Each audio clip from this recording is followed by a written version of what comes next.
Good evening friends, once again a very good evening आप सभी मित्रों का आपके अपने यूट्यूब चैनल, आपके अपने यूट्यूब परिवार let's gain knowledge with Vishwadeep Singh में हार्दिक स्वागत है। मैं आशा करता हूं कि आप सभी स्वस्थ होंगे एवं सुरक्षित होंगे। तो चलिए अब हम चलते हैं आज के अपने सेशन की तरफ, आज के अपने टॉपिक की तरफ।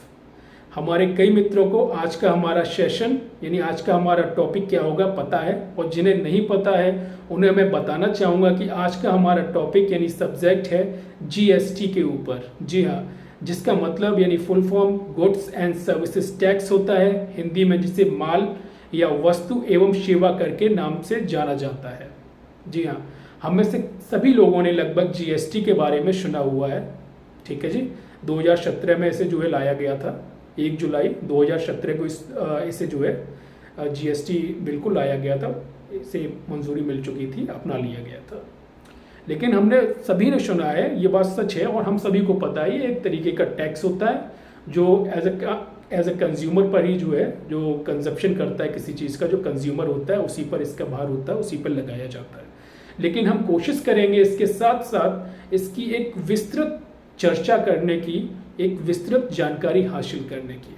ठीक है, तो आइए आज हम और आप यानी हम सभी मिलकर जीएसटी के ऊपर एक चर्चा करते हैं, इसको समझने का प्रयत्न करते हैं और इसके बारे में कुछ इम्पोर्टेंट पॉइंट्स हैं उन्हें भी जानने का प्रयत्न करेंगे। ठीक है, सपोज मैं आपको बताता भी जाऊंगा पॉइंट वाइज, शुरुआत कर देते हैं। ठीक है, देखिए भारत देश में यानी हमारे देश में अभी तक जितने भी अप्रत्यक्ष कर सुधार हुए हैं उनमें से सबसे महत्वपूर्ण जो अप्रत्यक्ष कर सुधार है वो जीएसटी को ही माना जाता है, यानी जीएसटी ही है, यानी वस्तु एवं सेवा कर ही है।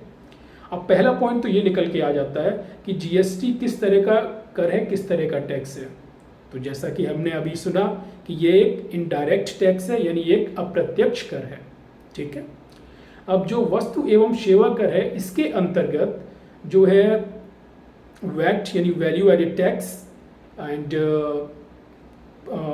उत्पादन शुल्क, इसके अलावा सर्विस चार्ज, सेवा शुल्क होता था ना, और इसके अलावा जो है लग्जरी टैक्स आदि, ऐसे जो छोटे छोटे टैक्सेस होते थे ना, बटे हुए थे कई हिस्सों में, उन सभी का ये एक जीएसटी समाहित रूप है। मतलब इन सभी के संयोजन से जीएसटी का निर्माण हुआ है। मतलब उदाहरण के तौर पे मैं कुछ इस तरीके से समझाने का प्रयत्न करूंगा आप लोगों को। मान लीजिए ये छोटी छोटी कई बॉलें हैं, ठीक है, छोटी सी कई बॉलें हैं, बहुत कई बॉलें पड़ी हुई हैं आसपास छोटी सी। ठीक है, अब हम उन्हीं सब बॉलों को इकट्ठा कर लेते हैं। ठीक है, और उनको जो है उनके संयोजन से उनको आपस में जोड़ के एक बड़ी बॉल का निर्माण कर लेते हैं। ठीक है, और जब बड़ी बॉल का निर्माण हो जाता है तो हम उसे एक नाम दे देते हैं। हाँ, कुछ भी नाम दे दो।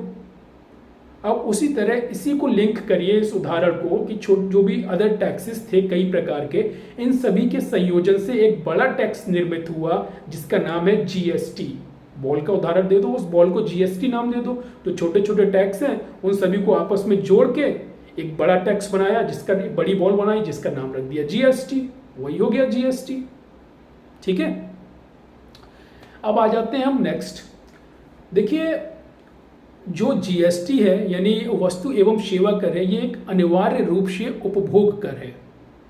ठीक है, जो कि अंतिम बिंदु पर एक उपभोक्ता यानी कंज्यूमर के ऊपर ही लगाया जाता है, जिसका प्रभाव कंज्यूमर पर पड़ता है। कंज्यूमर कौन है? आप, मैं, आम जनता, हम ही लोग तो कंज्यूमर हैं। यानी जीएसटी को हम ही तो पे कर रहे हैं भाई, जो टैक्स है ये कोई अदर पर्सन तो नहीं कर रहा है ना। ठीक है, तो इस तरह से हम पर ही प्रभाव डालता है जीएसटी। ठीक है, अब इसके साथ साथ मैं बता दूं कि जब प्रभाव की बात ही आई है, आगे बात करेंगे, लेकिन थोड़ा जब हाई बात है तो बोल देते हैं, बता देते हैं। बाद में ऐसा होता है कि पॉइंट्स दिमाग से ना निकले, तो अभी आया दिमाग में आ गया तो बता दें। देखिए भारत विश्व में उन देशों की गिनतियों में सबसे ऊपर है जिसने मैक्सिमम जीएसटी को अपनाया हुआ है। हमारे यहाँ मैक्सिमम स्लैब क्या है जीएसटी का? 28%, है ना। देन भारत जो है टॉप पर है जो जीएसटी वसूली करता है, मतलब 28% उसने अपने टैक्स स्लैब को रखा है, मैक्सिमम दर रखी है। भारत विश्व में प्रथम स्थान बनाए हुए है इस चीज में, टैक्स में, जीएसटी में। सेकेंड नंबर पर अर्जेंटीना आ जाता है जिसकी प्रतिशत दर है 27%। उसके बाद यूके आ जाता है, यूके का 20% है। फ्रांस आ जाता है, फ्रांस 20% है। सिंगापुर आ जाता है, 7% है। इस तरह अपने अपने जो है लगभग विश्व में 160 प्लस ऐसी कंट्रीज हैं जिन्होंने जीएसटी सिस्टम को अपना रखा है। ठीक है, 160 प्लस कंट्रीज। तो अपने अपने जिसने, हर देश का अपना जो है अपना नियम है, अपने रूल हैं जीएसटी के, कौन कितना रखना चाहता है, कौन कितना ऊपर, कौन कितना नीचे, लेकिन मैक्सिमम जो है भारत का ही 28% अभी तक जो है रहा है। अब इसके साथ ही मैं बता दूं कि जब बात चली रही है, भारत जो है, भारत की संख्या 161 में है जीएसटी सिस्टम को अपनाने में। भारत का नंबर, यानी भारत 161वां देश है जिसने जीएसटी सिस्टम को अपनाया है विश्व में। ये हो गया, ठीक है। अब नेक्स्ट आ जाते हैं हम, वापस जो आ जाते हैं, हम बात कर रहे थे जीएसटी के ऊपर, ठीक है। हमने बात की थी कि अंतिम रूप से जो है उपभोक्ता के ऊपर ही या कंज्यूमर के ऊपर ही जो है लगाया जाता है, एक तरीके से लग गया। तुम जो है भरो टैक्स, कंज्यूमर, कौन, आप भरिए, मैं भरूंगा, जो यूज करेगा, उपभोग करेगा, वो भरेगा, ठीक है। फिर जो जीएसटी है यानी वस्तु एवं सेवा कर है, ये 101वें संविधान संशोधन अधिनियम 2016 के द्वारा लाया गया था, ठीक है। अब इसका जो है जीएसटी ने अपना रोल कैसे निभाया, इसका बहुत ही सकारात्मक प्रभाव भी है, प्रभाव ही है। देखिए, कई प्रकार के जो है टैक्सेस थे, विभिन्न प्रकार के टैक्सेस की बहुलता, ठीक है। उन सभी की दरों को इसने कम किया, जीएसटी ने उन सभी की दरों को कम किया और टैक्स को यानी कर को एक सरल रूप दिया ताकि आम जनता को वो आसानी से समझ में आ सके, ठीक। इसके साथ ही आम जनता को तो समझ में आया, ठीक है, जीएसटी। तो जीएसटी ने अपना पॉजिटिव रोल यहां निभाया। अब देखिए, पहले क्या होता था, सपोज कोई चीज़ खरीद रहे हैं, कोई व्यापारी कोई चीज़ खरीद रहा है, तो पहले क्या, जीएसटी के आने से पहले, ठीक है, वो क्या करता था, जब भी कोई चीज़ खरीद रहा है, वो बिजनेस कर रहा है, तो टैक्स उसी समय वो पे कर रहा है गवर्नमेंट को, कर जो है दे रहा है, ठीक है, उस पर भार पड़ रहा है उस समय। फिर वो आगे बेच रहा है, तब अपने जो है कस्टमर से वसूल रहा है, उसका कितना % वसूल रहा है गवर्नमेंट को क्या पता, ठीक है। तो वो हिसाब किताब थोड़ा बिगड़ा हुआ था। ये बाजार व्यवस्था को जो है एक नियंत्रित करने के लिए और इसमें पारदर्शिता लाने के लिए जीएसटी को गवर्नमेंट के द्वारा लाया गया और ये एक बहुत ही स्वागत योग्य कदम था, ठीक है। देखिए, फिर क्या हुआ, जब जीएसटी से पहले जो है कोई व्यापारी है, कोई सामान खरीद रहा है, तो उसी समय वो टैक्स को पे कर रहा है खरीदते समय। फिर वो अपने कस्टमर से जो है वसूली कर रहा है, कितना कर रहा है हमें क्या पता, जो भी गवर्नमेंट है उसको। फिर क्या हुआ, जब जीएसटी आ गया तो ये जो है अंतिम बिंदु पर उपभोक्ता पर और उपभोग की गई वस्तु पर अंतिम समय पर ही लगाया जाने लगा, ठीक है। सपोज कैसे, मान लीजिए, ऐसे ऐसे समझने का प्रयत्न करेंगे कि ये एक तरह का घरेलू स्तर का टैक्स है जो वस्तुओं के उपभोग करने पर लगाया जाता है, ठीक है। अब जो है, अब सपोज कोई दुकान है, वहां आप खरीदारी करने के लिए गए, ठीक है। तो जहां आप खरीदारी करने के लिए गए जिस दुकान पर, तो उसी दुकान पर अब आप पर जीएसटी लगाया जाएगा। आपने जो प्रोडक्ट खरीदा उस पर आपको जीएसटी, अंतिम बिंदु कौन है, वो दुकान और आप, ठीक है। वहाँ आप पर जीएसटी लगा दिया गया। आप स्टेट से हैं तो सीजीएसटी यानी सेंट्रल वाला है, सीजीएसटी भी लगेगा, एसजीएसटी भी लगेगा। लगा दिया मतलब अभी जीएसटी में ही समझ लेते हैं, जीएसटी लगा दिया, ठीक है, आपसे पे कर लिया, उस विक्रेता ने आपसे वसूल लिया टैक्स जीएसटी। फिर वो क्या करेगा, फिर जब वो टैक्स भरेगा ना, जो जीएसटी आईएन यानी जीएसटी आइडेंटिफिकेशन नंबर जो मिलता है ना, जो जीएसटी भरेगा जाके, तब उस टैक्स को वो गवर्नमेंट तक पहुंचाएगा जो उसने आपसे वसूला है। ये गवर्नमेंट डिसाइड करेगी कि किस चीज़ पर, किस प्रोडक्ट पर कितना टैक्स लगेगा। वो स्लैब दर भी मैं आपको बताऊंगा, ठीक है। ये इतना तो क्लियर हो गया। अब आ जाते हैं आगे पॉइंट पर हम। देखिए, जो करों की संरचना है, वस्तुओं की संरचना है, वो किस आधार पर तय किया गया है उसके बारे में समझ लेते हैं। देखिए, जैसे उत्पादन शुल्क हो गया, ठीक है, एंड एक तो जो ये उत्पादन शुल्क जैसी चीज़ें हो गई, ठीक है। और ये जो है कवर कौन करता है, इसके अलावा भी कई तरह के टैक्सेस होते हैं। मतलब उत्पादन शुल्क फीस हो गई, उत्पाद यानी प्रोडक्शन फीस हो गई, और इसके अलावा भी कुछ टैक्सेस हैं जो कवर करता है, जो अब जीएसटी के दायरे में आते हैं, ठीक है। इन पर कितना चार्ज किया है वो गवर्नमेंट डिसाइड करती है, वो जो विभाग है वो डिसाइड करता है, ठीक है। जो जीएसटी काउंसिल है वो डिसाइड कर देती है, फिर जो है जो नियुक्त किया गया है विभाग वो अपना देखता है। तो ये कवर कौन करता है, जो प्रोडक्शन फीस है, यानी जो भी प्रोडक्ट है, उत्पादन शुल्क, तो ये जो है कवर करता है सीजीएसटी यानी सेंट्रल गवर्नमेंट, ठीक है, सेंट्रल गवर्नमेंट के अंडर में जाती है। इसे कह सकते हैं central goods and services tax. फिर वैट जैसी चीज़ें हो गई, ठीक है, सर्विस टैक्स हो गया, ये कौन करेगा। और इसके साथ साथ देखिए वैट जो है वो भी जो है सेंट्रल गवर्नमेंट के अंडर में जाता है, सीजीएसटी वो भी हो गया, ठीक है, यानी वहाँ प्रोडक्शन फीस हो गई और वैट हो गया। अब सेकंड नंबर पे आ जाता है सर्विस टैक्स यानी सेवा कर, और लग्जरी टैक्स। इसके अलावा भी कुछ टैक्सेस हैं, इन्हें कवर करेगा एसजीएसटी यानी state goods and services tax के अंडर में ये व्यवस्थाएं आती हैं, ठीक है।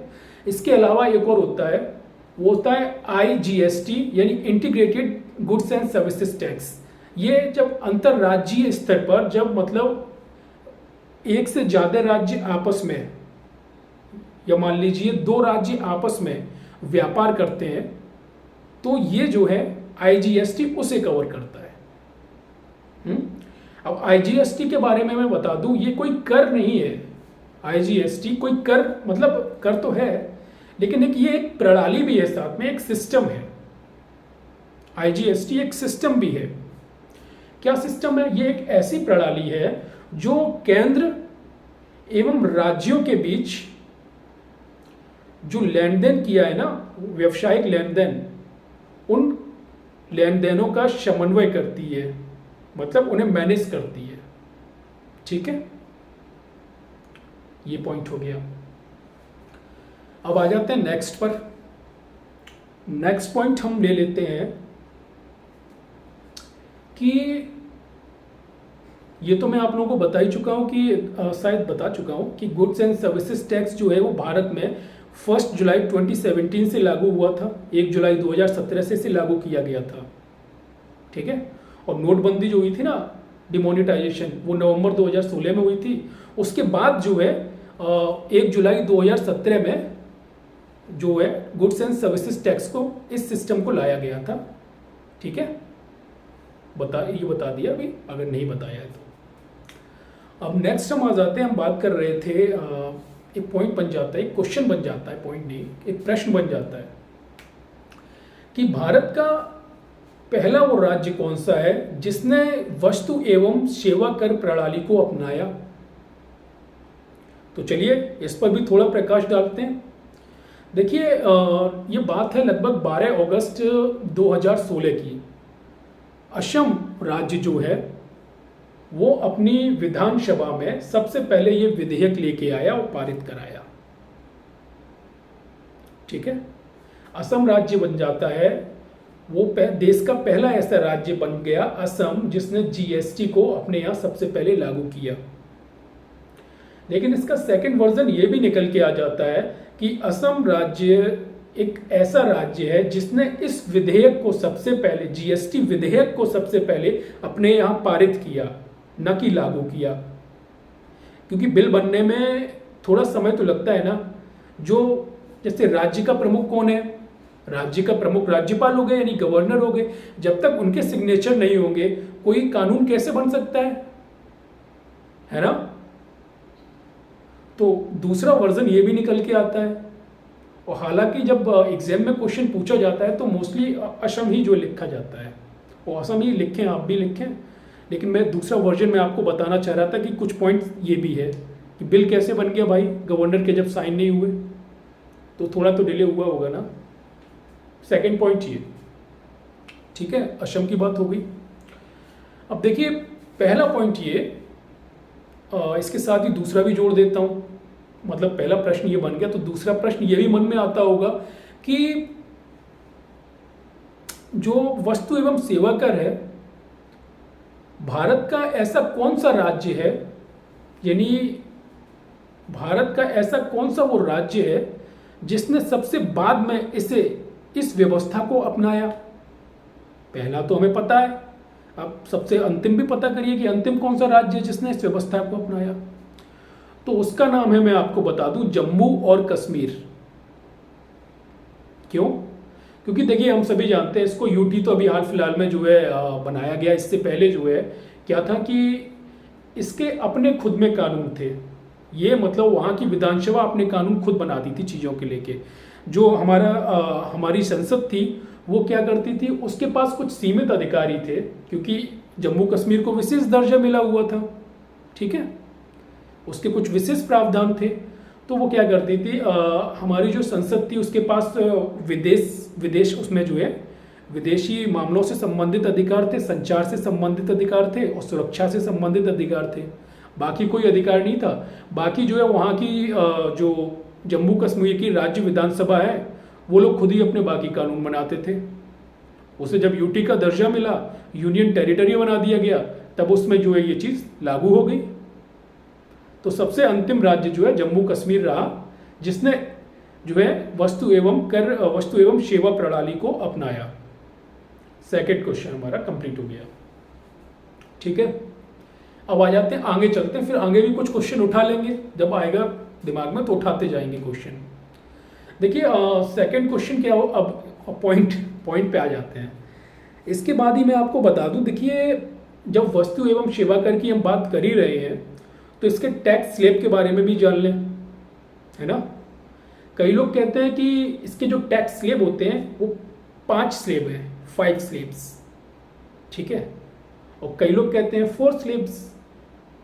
कैसे 5 और 4 कैसे भाई, ये अंतर कैसे हो गया? चलिए इस डाउट को भी आज क्लियर करें।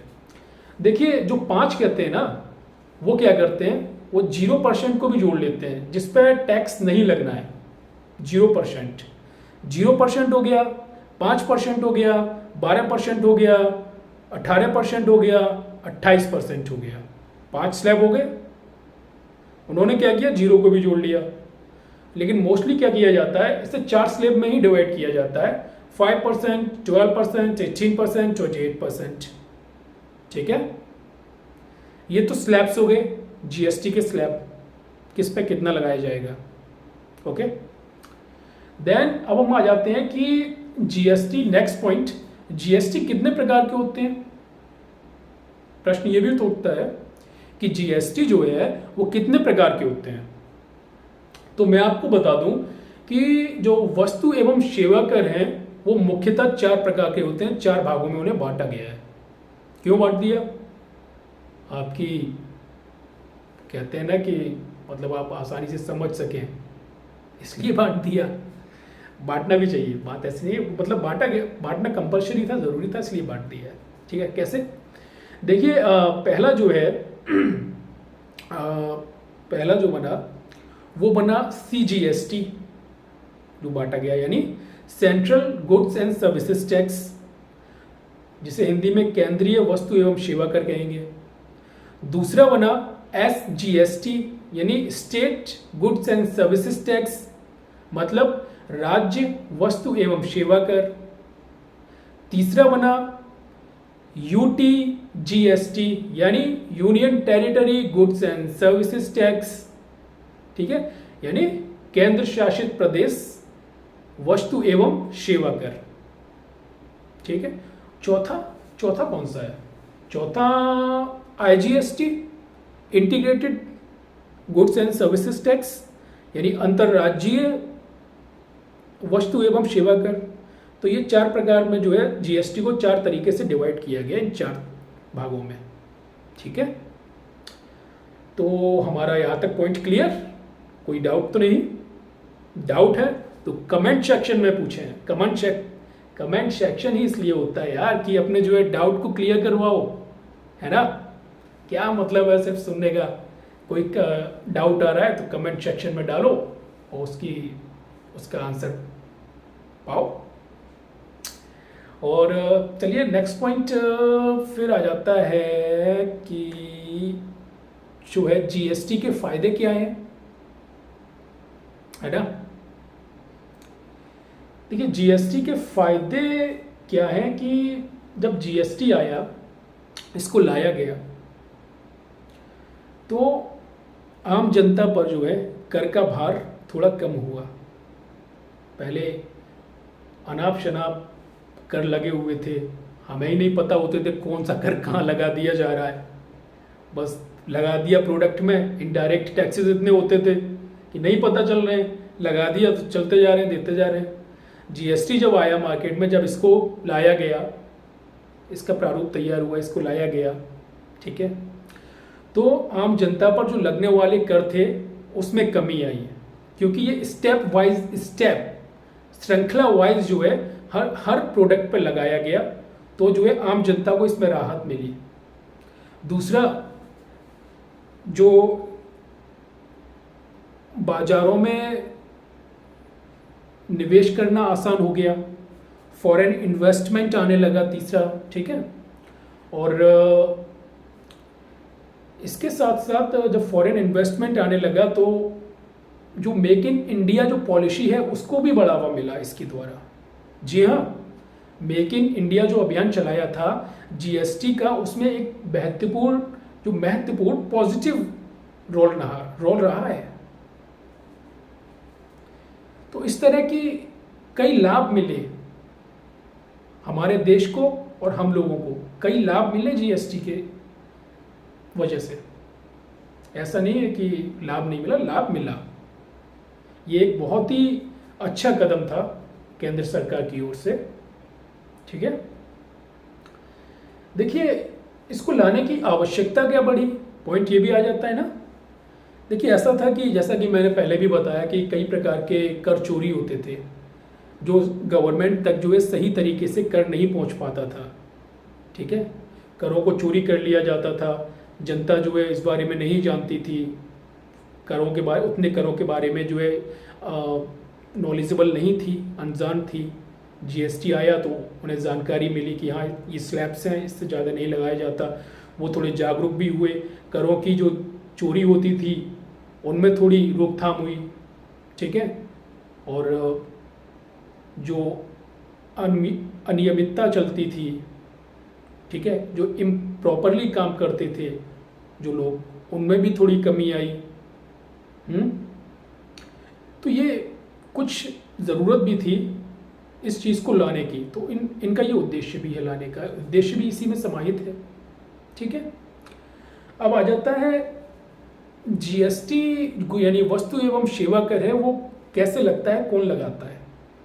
तो मैं आपको बता दूं, जो है एक जो है GST काउंसिल है, गुड्स एंड सर्विसेज काउंसिल, यानी वस्तु एवं सेवा कर परिषद जिसका नाम है, ठीक है। इसको भी इंट्रोड्यूस कराया गया था 2016 में, इसको इंट्रोड्यूस कराया गया था और राष्ट्रपति महोदय के द्वारा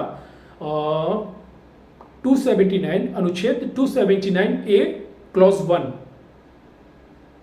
के तहत जो है इस काउंसिल का गठन किया गया था, इसे मंजूरी दी गई थी उनके द्वारा।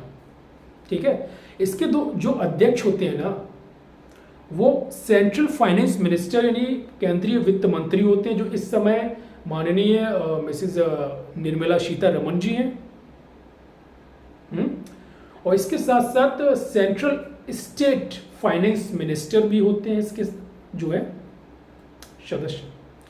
और इसके अलावा देखिए, अगर सेंट्रल की जो है भागीदारी है तो स्टेट की भी भागीदारी होगी ना, क्योंकि उनका भी प्रतिनिधित्व है भाई जीएसटी में। ऐसे थोड़ी है कि सेंट्रल गवर्नमेंट अपने आप ही रूल बना लेगी हर चीज़ में, उनकी भी भागीदारी है, उनके भी सदस्य हैं जीएसटी काउंसिल में।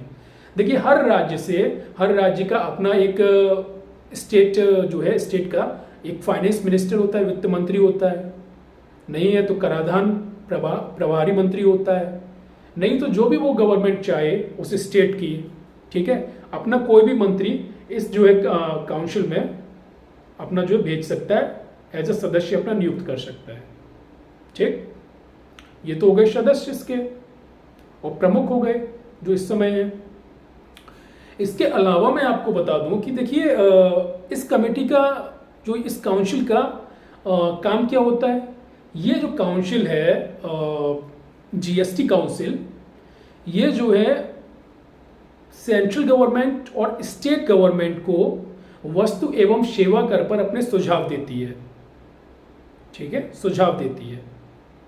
और इसके साथ ही जो जीएसटी काउंसिल है वो जीएसटी के रेट बढ़ा भी सकती है, कम भी कर सकती है। देखिए, हाल ही में जीएसटी काउंसिल चर्चा में रहा था, बेहद चर्चा में रहा। चर्चा में क्यों रहा?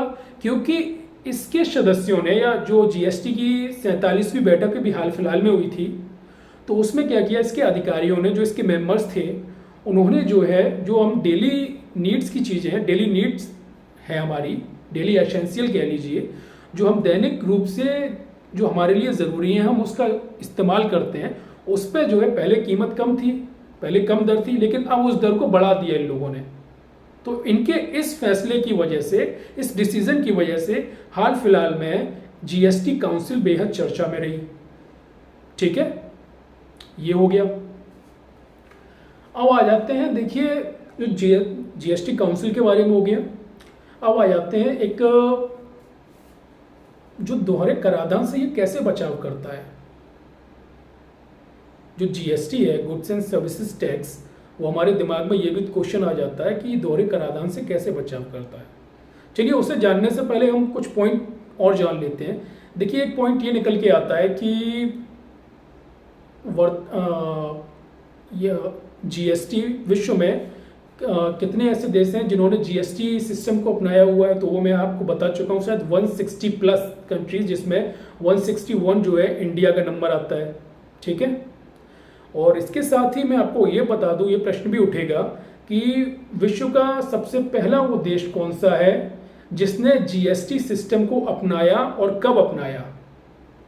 ये महत्वपूर्ण क्वेश्चन है, इसे अगर आप चाहें तो मार्क भी कर सकते हैं। देखिए, 1954 की बात है, फ्रांस ने सबसे पहले जीएसटी सिस्टम को अपनाया था, और उसका उस समय इस व्यवस्था को अपनाने का एक ही उद्देश्य था, कर चोरी को रोकने का। क्योंकि उस समय फ्रांस में बेहद कर चोरी हो रही थी, तो वहाँ की जो गवर्नमेंट थी उस समय प्रेजेंट में, जो करंट गवर्नमेंट थी, वो जीएसटी सिस्टम को लेके आई। उसने वहाँ जो है सबसे पहले विश्व में ऐसी गवर्नमेंट बनी, ऐसा देश बना जिसने इस व्यवस्था को अपनाया। पॉइंट नंबर 2 ये हो गया हमारा, मतलब पॉइंट्स हमारे ये हो गए। और भारत की अगर बात करें तो भारत में इस समय 1300 से अधिक वस्तुएं एवं 500 से अधिक सेवाएं जीएसटी के दायरे में आती हैं। ये पॉइंट भारत का हो गया, इसे भी आप मार्क कर सकते हैं। ठीक है, तो देखिए, अब हम बात कर रहे थे कि जो जीएसटी है वो जो है दोहरे कराधान से जो है हमें कैसे बचा सकती है। ठीक है, देखिए, इसके अंतर्गत क्या होता है कि, एक मिनट, तो मैं आपको बता रहा था कि हम क्या बता रहा था कि हाँ, कि दोहरे कराधान से यानी दोहरे टैक्स डुअल टैक्सेशन से हम कैसे बच सकते हैं, ठीक है, जीएसटी का कैसे फ़ायदा उठा सकते हैं। देखिए जीएसटी में ही एक शब्द है इनपुट टैक्स। इनपुट टैक्स जो है सिस्टम है, पूरा नाम तो इनपुट टैक्स क्रेडिट कहा जाता है उसको, और शॉर्ट में उसको टैक्स जो है उसमें हटा देते हैं, इनपुट क्रेडिट के नाम से जाना जाता है, तो हम इनपुट क्रेडिट कह लेते हैं उसको, टैक्स हटा लेते हैं, ठीक है। अब मान लीजिए इनपुट क्रेडिट के अंतर्गत क्या होता है कि कोई व्यक्ति है, कोई चीज़ खरीद रहा है, ठीक है, कोई चीज़ खरीद रहा है, अब कोई चीज़ खरीदी उसने, अब इनपुट क्रेडिट के माध्यम से कहीं उसने जो जीएसटी भरा, मतलब मैं ये कहना चाह रहा हूँ कोई भी चीज़ अगर कोई व्यक्ति खरीद रहा है, ठीक है, उस पर जीएसटी वो दे रहा है, पे कर रहा है, कहीं भी उसने जीएसटी दे दी, ठीक है, तो इनपुट जो क्रेडिट है उससे कुछ क्रेडिट मिल जाएगा, मतलब क्रेडिट मिल जाएगा उसको। अब भविष्य में अगर ऐसी व्यवस्था बनती है, ऐसी मतलब उसके साथ ऐसा संयोग बन रहा है कि दोबारा उसी चीज़ पर टैक्स उसे पे करना पड़ रहा है और अदर किसी तरह का, तो वो क्या करेगा, वो उस स्थिति में पैसे नहीं देगा, बल्कि उस क्रेडिट को पैसे की जगह जो है दिखा देगा, दे देगा, ठीक है। तो इस तरह वो दोहरे टैक्सेशन से यानी डुअल टैक्सेशन से बच जाएगा। अब उदाहरण के तौर पर मैं आपको कुछ इस तरीके से समझाने की कोशिश करूंगा। देखिए एक उदाहरण ले लेते हैं कि सपोज मान लीजिए आप हैं, ठीक है, आप हैं, आपने जो है कोई प्रोडक्ट जो है बनाया, ठीक, अब उस पर 600 रुपये मान लीजिए प्रोडक्ट बनाया है आपने, ठीक है, जो भी उसकी करंट वैल्यू जो भी हो, लेकिन 600 रुपये आपको एज अ जीएसटी आपको सरकार को देने हैं, ठीक। अब उसमें क्या है कि 400 रुपये मान लीजिए आपने पहले ही पे कर दिए। पे कैसे कर दिए भाई, आपने जो प्रोडक्ट बनाया है उसके लिए आपको रॉ मटेरियल तो चाहिए ना, कच्चा माल तो चाहिए ना, तभी बना पाएंगे। अब जब कच्चा माल आपने खरीदा है, आपने तो जीएसटी उसी पे पहले दे दिया, जीएसटी जो है आप पे पहले ही लग गया, 400 रुपये जो है पहले ही लग गया, सरकार को देना था आपको 600 रुपये। अब क्या करें, अब जो है इनपुट क्रेडिट के माध्यम से ही, ठीक है, अब आपको गवर्नमेंट को 600 रुपये पे नहीं करने हैं, क्योंकि हम रॉ मटेरियल पे ऑलरेडी 400 रुपये दे चुके हैं, अब बचा 200 रुपया। टोटल जीएसटी 600 ही था, हम गवर्नमेंट को सिर्फ 200 रुपये ही अब और देंगे। ये एक ऐसा सिस्टम है जो कि हमें डुअल टैक्सेशन से हमें बचाता है, जिसे इनपुट टैक्स क्रेडिट के नाम से जाना जाता है, ठीक है। एक और एग्जांपल, मतलब आगे बढ़ लेते हैं। सपोज मान लीजिए कि इनपुट टैक्स क्रेडिट कैसे लें और इसका फायदा कैसे उठाएं, एक पॉइंट ये भी बन जाता है। माइक कम कर रहा है, कर रहा है, इसका फायदा कैसे उठाएं, चलिए उदाहरण में समझाने की कोशिश करता हूं। तो इनपुट जो टैक्स क्रेडिट है वो भी आपको समझ में आ जाएगा इस उदाहरण के माध्यम से। इसको कैसे लें और इसका फायदा कैसे उठाएं, ठीक है, और किसे मिल सकता है ये। देखिए इनपुट टैक्स क्रेडिट है, उदाहरण ले लेते हैं, उदाहरण में समझेंगे हम लोग। मान लीजिए दो व्यापारी हैं, एक का नाम है अमित, दूसरे का नाम है हर्ष, ठीक है। अमित ने हर्ष को कोई चीज बेची, ठीक है, कोई प्रोडक्ट बेच दिया। हर्ष को क्या करना पड़ा, हर्ष को जो है उस पर जीएसटी भी अमित को देनी पड़ी, हर्ष को कर भी देना पड़ा अमित को, उस सामान को, उस प्रोडक्ट को खरीदने के बदले।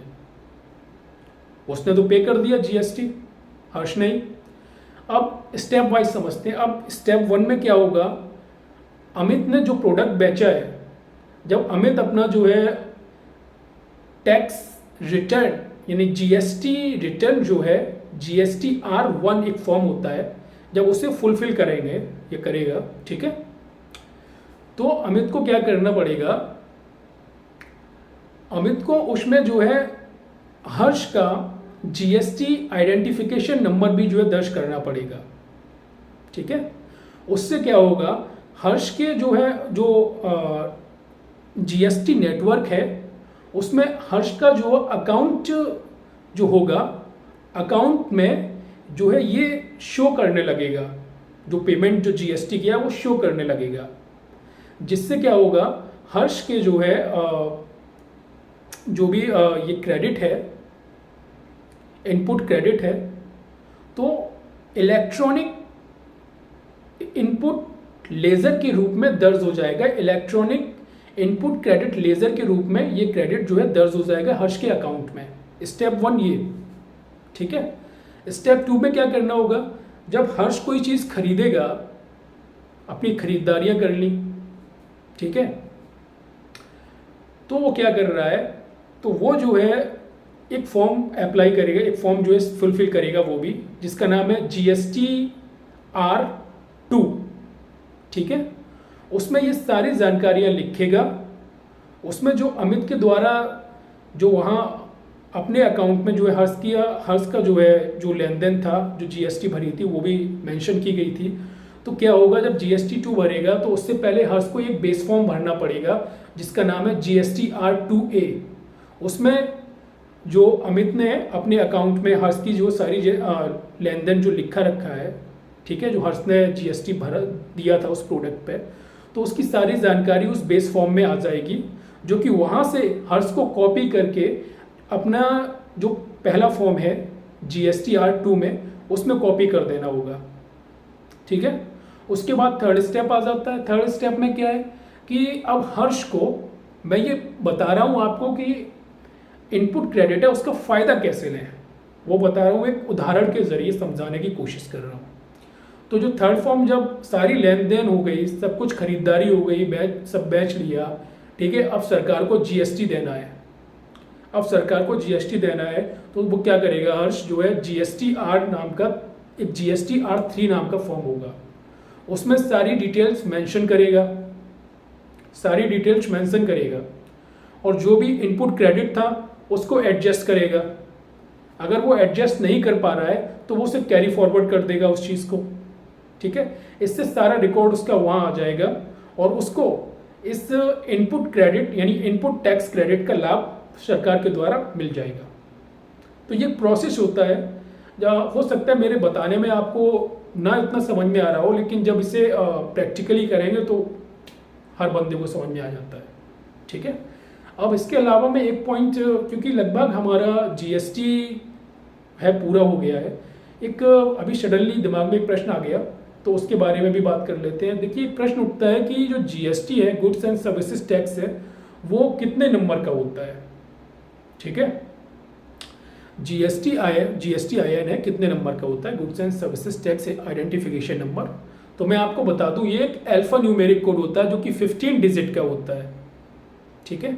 इसमें क्या होता है, जो भी GST के लिए, GSTIN के लिए जो भी आवेदन करेगा, ठीक है, उसे उसका पैन कार्ड होगा, उसके जो 10 अल्फा न्यूमेरिक कोड होंगे वो इस GSTIN में दर्ज होंगे, जिससे उसका सारा रिकॉर्ड, उसका सारा विवरण इस goods and services tax identification number, जो कि एक 15 डिजिट का अल्फा न्यूमेरिक कोड है, उसमें सारा विवरण होगा, उसकी सारी डिटेल्स होगी। तो ये है हमारा GST कुल मिलाकर। आई होप आप सभी को समझ में आया होगा। एक लंबा वीडियो भी हो गया ये काफ़ी, और मैं समझाने में भी सफल रहा हूँगा। अगर किसी भी तरह का डाउट है इस सेशन को लेके तो आप प्लीज़ मुझे कमेंट करिए, अपने डाउट को जो है क्लैरिफाई करने के लिए, क्लियर करवाने के लिए मैं उसका रिप्लाई करूँगा। GST एक बेहद महत्वपूर्ण टॉपिक है, आप इसे गंभीरता से समझने का एक बार प्रयत्न करें। ये आपके डेली रूटीन, डेली लाइफ पे कहीं ना कहीं इम्पैक्ट डालता है, ठीक है जी। देन आज के लिए इतना ही। कल मिलेंगे एक नए सेशन के साथ, एक नई एनर्जी के साथ। तब तक के लिए good night, have a sweet dream. जय हिंद, धन्यवाद।